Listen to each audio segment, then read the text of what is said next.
Here's what not to do if you want to get better at sparring or kumite in your dojo. I'm going to give you 4 things that people do often in their kumite or their sparring that we can correct straight away. So let's get going.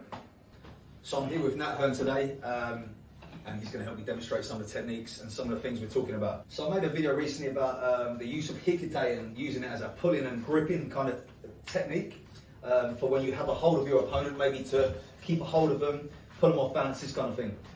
So in that, I suggested that if we have nothing in this hand, we should maintain a guard. You know, if there's nothing in it, if he's not got a grip on my collar or something like that, he needs to keep his hand up by his face. So what we often see, and it comes from the habit of using hikite all the time, is that he throws his punch to the body and then pulls his hand back. And this is obviously leaving the face open to attack. So what he wants to do then, and what we want to stop doing, is doing that hikite whilst in sparring and whilst in kumite. Like I said, the rule is if there's nothing in this hand, bring it to the face. So he comes in now, that's better. So now he's got a guard, he's covering his head, he's ready to defend himself. And he's ready to throw still. He can still throw a kizamizuki from there and continue his combination onwards. But again, I'll say it one more time. If there's nothing in your hand, don't pull it to the hip. The next common mistake is that people tend to find themselves landing inside my stance, this way. Now, there's 2 problems with that. One of them is I can take him with that ashibarai, that sweep there. The second one is if he's on my inside there, my punch is much stronger from this position. He's got to cross his body to make his punch, and that's not really ideal. I've got a nice position to throw mine from because my stance is more balanced. I've got that wider position there, and I'm not punching across my body. So what you need to be doing is try to make yourself land on the outside of that stance, this way, so you're now in that advantageous position.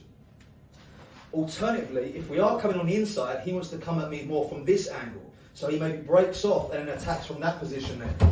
That's better. I can't get a sweep from there. He's in a nice position to punch me, and I'm in a bad position to be throwing that punch.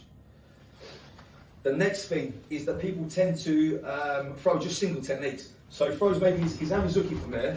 I've defended and he's off. Maybe he's off, I can't do nothing about it, but so often people, and this is a criticism of competition karate quite often, is that they'll assume they've scored the point, so he comes in, and he thinks he's scored, but he's still there for me to continue with. You know, he's lost his zanshin, lost his focus. He needs to stay in the fight, and he needs to be throwing techniques in combinations really, because one technique is easy to defend, right? So most people can defend that single as it comes in. Most people can deal with that.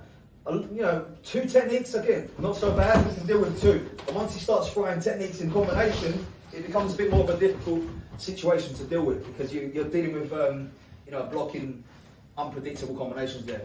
And also we know that the combinations set up other things, you know, so we're working on opening the body up in different positions. So, don't throw single techniques and don't celebrate early. The 4th and final one for this video is don't over bounce. Yeah, what you often see is people are bouncing too much, too high, you know, wasting loads of energy and also being unable to move quickly. We need to stay active, so we want to be kind of just touching the floor, you know, this way, just moving here so we can switch lines and stuff very quickly, very easily. We need to be engaged with the, you know, we need to be in contact with the floor, because obviously we need the floor to move. We need to press against it and pull against it. If we come out of range, if we get out of that sort of danger zone, we can come around a little bit here, relax a bit. Then when we come in, we need to be active and ready to move. So we are, you know, reacting quickly to anything that is coming towards us. If we're bouncing, it's very easy to be, if we're over bouncing, it's very easy to be picked off. You know, he's up in the air and I can just catch him on that upward bounce. So get low into your stance and stay active. So there's 4 things you can do there to improve your kumite straight away.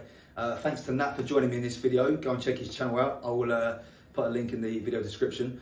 Also, if you're after some martial arts inspired leisure and gym wear, check out Art Martial Clothing. I'll put a link down in the description for their stuff as well, and a discount code to give you 20% off. So, subscribe to the channel if you haven't done already. Drop me a comment below. What are your problems in kumite? What do you find most difficult when you're sparring? And I'll see you in the next video.